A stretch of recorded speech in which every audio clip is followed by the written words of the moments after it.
وَلْتَكُنْ مِنْكُمْ أُمَّةٌ يَدْعُونَ إِلَى الْخَيْرِ وَيَأْمُرُونَ بِالْمَعْرُوفِ وَيَنْهَوْنَ عَنِ الْمُنْكَرِ وَأُولَئِكَ هُمُ الْمُفْلِحُونَ. Dalam hijrah, dalam berubah, nggak boleh setengah-setengah. Harus sekaligus, totalitas. Jadi nggak usah pilah lagi. Biasanya ada orang tidak menikmati iman, justru karena itu. Dia milah-milah. Oh ini jilbab ini saya suka, baiklah saya pakai. Tapi masalah gosip-gosip, masalah ke kafe, masalah ini, masih nggak apa-apa deh. Enggak, jangan. Setengah-setengah. Nanti nggak dirasakan kenikmatan iman itu. Saya kan pernah kasih gambaran timbangannya. Contoh timbangan, kalau ini amal soleh, ini timbangan dosa. Kalau dia berimbang, tidak ada dirasakan kenikmatannya. Tidak nikmat amal solehnya, tidak nikmat juga dosanya.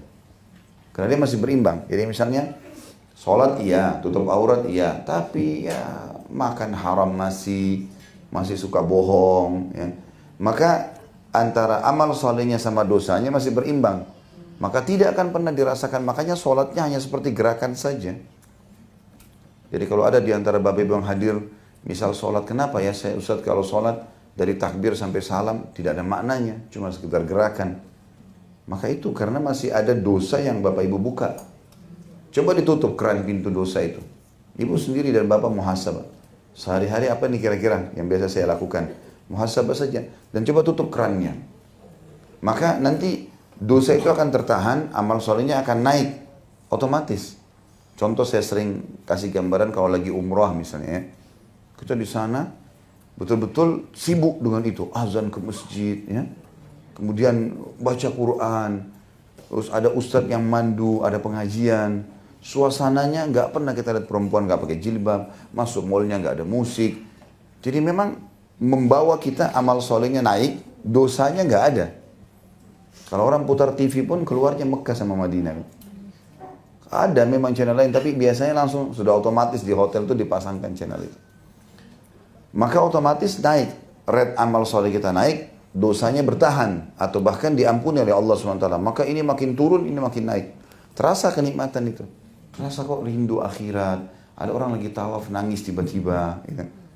Sholat malam rasanya sudah niat nih. Capek jam 11 malam baru tidur misalnya di Mekah atau di Madinah.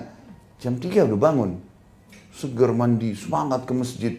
Duduk sampai terbit matahari.